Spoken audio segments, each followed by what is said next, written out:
จะพาทุกคนมาเบิ่งวิธีการเปิดบัญชี Binance ง่ายๆเนาะคือที่จริงแล้วการสมัคร Binance นี่นะเราจะ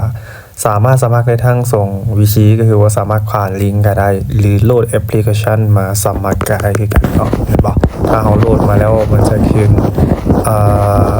หน้าแอปประมาณนี้เห็นบ่ตัวนี้มันจะเป็นแอป Binance ให้เราคลิกเข้าไปเลยคือกรณีว่าเขายังบ่ทันได้เข้าสู่ระบบมันจะขึ้นประมาณนี้เนาะซึ่งเขาจะมองหาคำว่า sign up หรือ log in บ่ให้เราคลิกเข้าไปเลยกรณีที่ว่าเขามีบัญชีอยู่แล้วนะเขาก็พิมพ์อีเมลหรือเบอร์โทรของเขานี่เข้าสู่ระบบได้เลยเนาะแต่ถ้าว่าเขายังบ่ทันได้สมัครเป็นเขาคลิกปุ่ม create a Binance account เนาะก็คือว่าสร้างบัญชี Binance คลิกไปเลยคือการสร้างนี่นะมันจะมีเฮาใช้ก็คือว่าทางเบอร์โทรแล้วก็อีเมลเนาะเดี๋ยวเขาจะใส่เป็นอีเมลเลย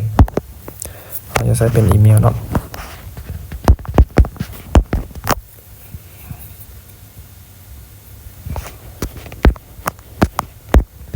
โอเคหลังจากที่เขากรอกอีเมลสำเร็จก็คือว่าเขากดเน็กเนาะกดสเต็ปเลยคือตอนนี้มันจะมีอีเมลที่ส่งมาทางมันจะมีข้อความส่งมาทางอีเมลของเราเห็นบ่เดี๋ยวมันจะมีตัวเลขรหัสยืนยันหน่อยเขาคัดลอกรหัสนี้มาวางใส่ของนี้เห็นบ่วางใส่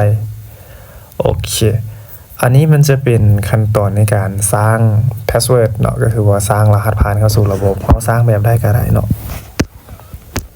มันจะมีภาษาอังกฤษตัวใหญ่ตัวน้อยบวกกับตัวเลขบวกกับเครื่องหมายต่างๆเนาะใส่แบบได้ก็ได้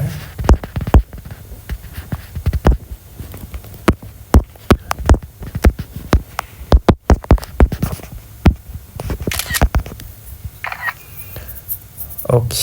เนาะหลังจากที่เราใส่รหัสสำเร็จก็คือว่ากดต่อไปอีกเนาะโอเคขั้นตอนนี้ก็คือว่าสร้างสำเร็จเนาะwelcome aboard ก็คือว่ายินดีต้อนรับ do you have inviter กด no ก็ได้เนาะกด no ก็กด next เนาะกด next เลยก็ได้หลังจากเขาสมัครสำเร็จเมื่อเขาเข้าสู่ระบบมันจะขึ้นหน้าเลขประมาณนี้เนาะแต่ว่าตอนนี้ก็คือว่าเขายังบ่ได้ยืนยันตัวตนเนาะก็คือว่ากรณีที่เขาบ่ยืนยันตัวตนแม่นเขาจะบ่สามารถเฮ็ดธุรกรรมเนาะคือพวกนี้นะอันนี้จะเป็นเมนูต่างๆที่ว่าเขาสามารถเฮ็ดธุรกรรมเนาะกดมาเพิ่มอีกก็ได้